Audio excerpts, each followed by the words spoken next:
देखो बेटा, Cramer rule आपको समझाया था, समझ आ गया? जी।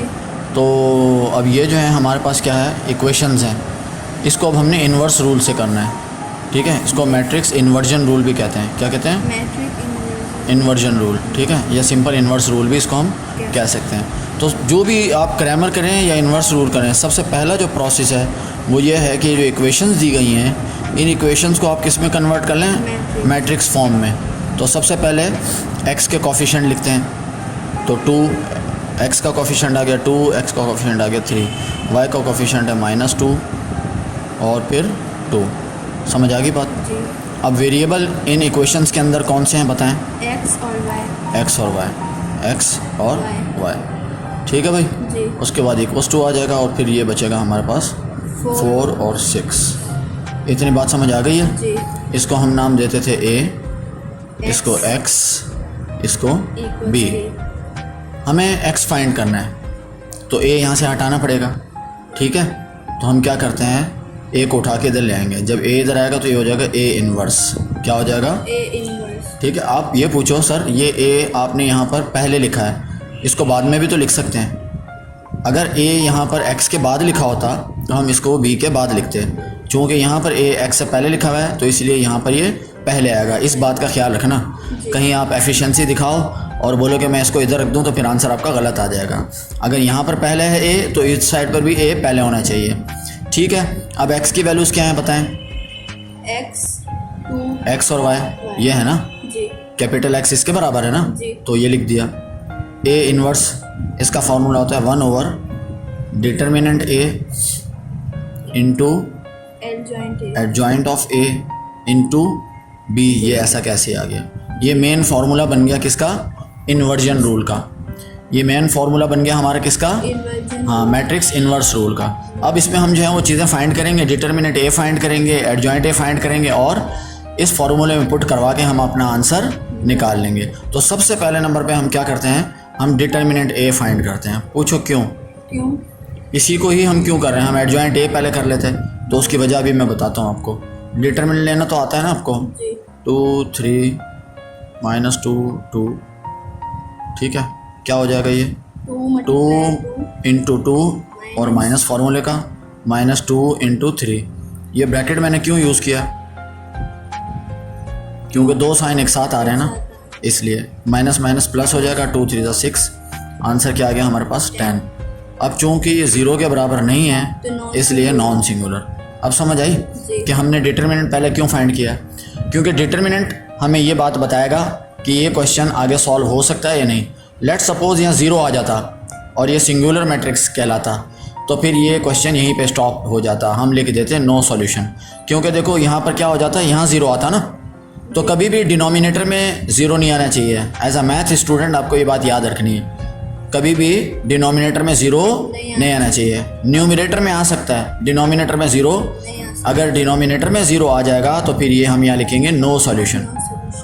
ठीक होगी बात? इतनी बात समझ आ गई? अब हम क्या करेंगे, एडजॉइंट a फाइंड करेंगे। एडजॉइंट a में क्या करते हैं बताओ?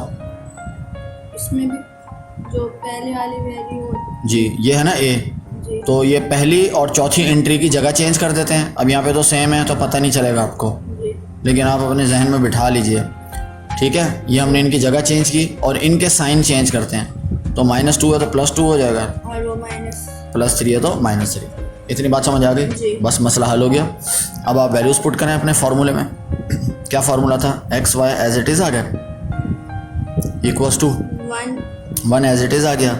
डिटर्मिनेंट a की वैल्यू क्या आई है? 10 आई है। एडजॉइंट a की वैल्यू क्या आई है?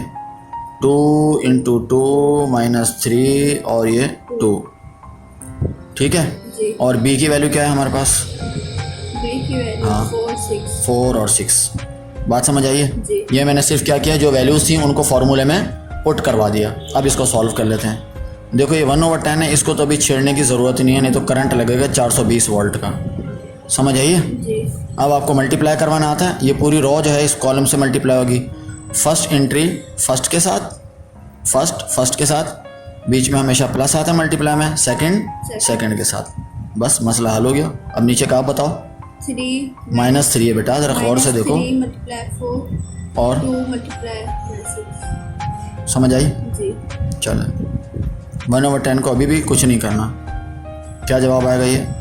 2 4 ज़ा 8 और 2 6 ज़ा 12 3 4 ज़ा 12 और ये माइनस का माइनस और प्लस का प्लस 12। इतनी बात समझ आ गई है? जी न्यू पेज है आपके पास? जी। चलें इसको आप ऐसा करें, यहाँ से पकड़ लें, ऐसे लगाएं इसको।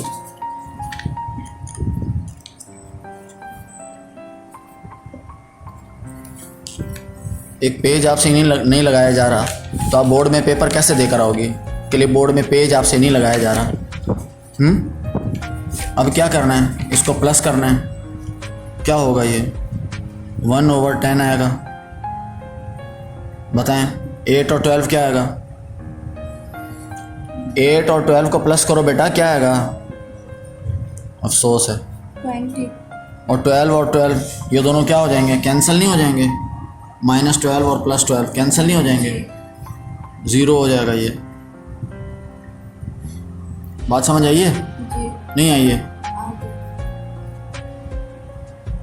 आगे अब ये 1/10 इन सब के साथ क्या हो रहा है? मल्टीप्लाई। तो इसको मल्टीप्लाई करें आप।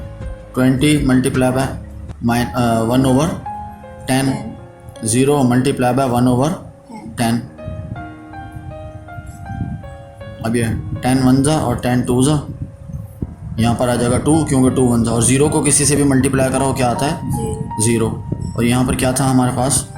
x y। y अब ये दोनों मैट्रिक्स क्या हैं? इक्वल हैं। तो इसका मतलब पहली वैल्यू पहली के बराबर, दूसरी वैल्यू दूसरी के बराबर। इसको हम इस तरीके से भी लिख सकते हैं। सॉल्यूशन सेट x की वैल्यू क्या है? 2, y की वैल्यू क्या है? 0।